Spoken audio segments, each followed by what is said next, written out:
Yang menyempitkan rezeki adalah membuang-buang karunia, tidak mensyukuri nikmat.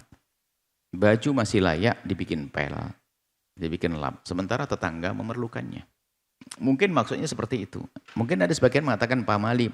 Bisa jadi pamali yang benar, ada sebagian hari ini orang begitu gampang menjadikan bajunya lap. Padahal sesungguhnya baju masih bisa dipakai. Sementara kaidah menggunakan baju itu begini. Jika Anda sudah tidak, atau Anda punya baju yang baru, maka baju yang lama itu biasakan, jangan gampang dirusak.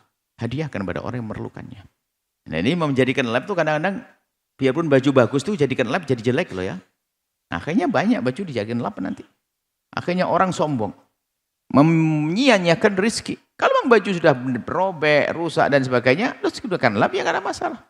Cuman bisa jadi ini loh, mungkin ada yang disebut dengan pamali, kita tidak mempercaya istilah pamali begitu. Tapi mungkin perlu kita jelentrehkan. Bisa jadi, itu pembiasaan. Anak kecil umur 5 tahun nggak ngerti. Ya kan? Padahal yang dipakai ibunya pakai lap itu baju yang sudah rusak. Cuman anak kecil niru, tatanya ada tehnya ayahnya tumpah. Ngelihat ibunya kemarin baju lap, pakai lap, pakai baju bapaknya yang baru beli pakai lap juga nanti. Nah bisa jadi nanti dibentuklah, kalau memang sudah tidak dipakai dibentuk menjadi keset, dirancang. Intinya bukan masalah itu, kalau baju sudah nggak bisa dipakai, ya tentu daripada dibuang bisa dipakai untuk yang lainnya, untuk ngelap dan sebagainya. Dan dia menjadikan fakir kalau memang sudah benar-benar itu baju yang tidak bisa dipakai, justru itu memanfaatkan. Selagi masih bisa dipakai lap, pakailah lap. Yang tidak boleh adalah Anda menyia-nyiakan. Termasuk kami ingatkan para santri dan lain sebagainya. Ibunya saja kalau pakai baju robek dijahit, tapi anak di pondok kadang lihat temannya biasa baju keleleran, itu menjadi dibiarkan. Itu lihat. Harapannya adalah harapannya tidak baik. Karena apa? Dia menyia-nyiakan rezeki. Karunia orang tua yang Allah berikan pada orang tua yang dibuat begitu saja. Dan jangan ngentengin. Dan kami ingin menjaga apa yang Allah karuniakan. Kalau memang diri Anda sudah tidak mau dengan baju itu, dicuci yang bersih, disetrika, dibungkus plastik, bisa dikirim ke daerah mana mungkin membutuhkannya. Hidup hati Anda. Memang mungkin Anda sudah tidak senang dengan baju itu, anggap saja tidak layak. Tapi tidak harus Anda jadikan alat pel kok. Supaya tidak terjadi kebiasaan yang tidak baik. Pembiasaan tidak baik itu yang tidak boleh. Jadi boleh Anda simpan yang bagus, Anda cuci, kasih minyak wangi, Anda hadiahkan kepada orang-orang di kampung sana, bisa jadi di sana sangat menanti baju Anda. Apalagi Anda mungkin orang kaya, sehingga baju Anda itu baju yang bagus. Biarpun sudah tidak Anda sukai, bisa jadi menurut orang kampung masih bagus. Baik, seperti itu. Cuman ada hal lain lagi. Bagi yang menghadiahkan baju, barangkali Anda orang menghadiahkan baju ini supaya tidak salah. Karena suatu ketika kami ada gerakan memberikan bantuan pakaian bekas yang masih layak untuk saudara kita di wilayah terpencil yang perlu bantuan. Waktu itu. Setelah itu banyak baju yang terkumpul. Setelah dilihat, subhanallah innalillah, untung kita lihat. 50% tidak layak dipakai bukan dari segi tidak baiknya. Bajunya orang yang lagi hijrah. Ini ibu-ibu yang tobat, sehingga baju yang tidak layak itu, baju apa namanya? Yang mungkar, yang ada, rupanya mau dikasih ke, lah ini bahaya. Yang dirusak orang kampung sana nanti, mereka pakai baju begini.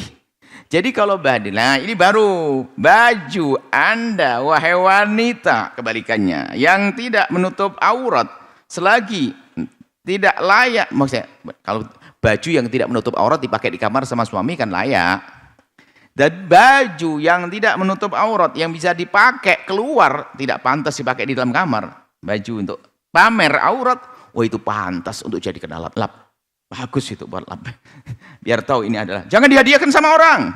Wah kacau, hadiah sama orang dipakai lagi orangnya nanti. Kalau itu baru, jadi tidak menjadi sebab kefakiran. Kalau model-model baju yang tidak menutup aurat, kecuali nanti bisa dibenahi jadi menutup aurat. Ini bisa jadi tidak salah dihadiahkan kepada orang di kampung sana. Dia mungkin ngerti baju, ini baju bermerek, tapi nggak menutup aurat. Pertama dipakai di kamar pelan-pelan, besoknya naik perlu ke depan rumah, besoknya sepeda motor.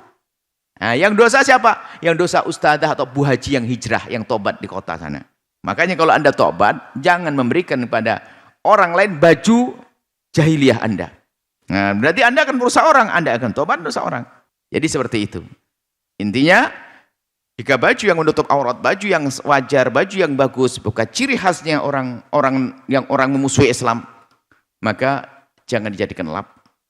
lebih baik Anda bungkus dan Anda hadiahkan. Tapi kalau baju yang menunjukkan syiarnya orang yang tidak beriman, baju yang syiarnya orang musuhi Islam, ya nggak perlu dihadiahkan untuk dipakai sama orang, membesarkan syiar mereka juga. Akan tapi boleh Anda gunakan lap. Atau tadi baju yang tidak menutup aurat, yang kalau Anda bagikan ke orang lain malah menjadi orang lain rusak, maka boleh.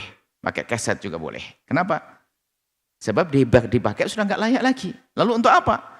Ya tidak ada yang tepat kecuali untuk seperti itu. Keset, untuk lap dan sebagainya. Tapi di saat Anda menggunakan itu semuanya, lebih baik dirubah dulu bentuknya, supaya tidak ditiru oleh anak-anak Anda, sehingga anak Anda mengerti kalau baju tidak baik langsung dipakai lap. Itu yang kacau. Sehingga nanti di kampusnya, di kuliahnya sana, di kos-kosannya, baju masih bagus, langsung dijadikan lap, pel, segala macam, Masya Allah.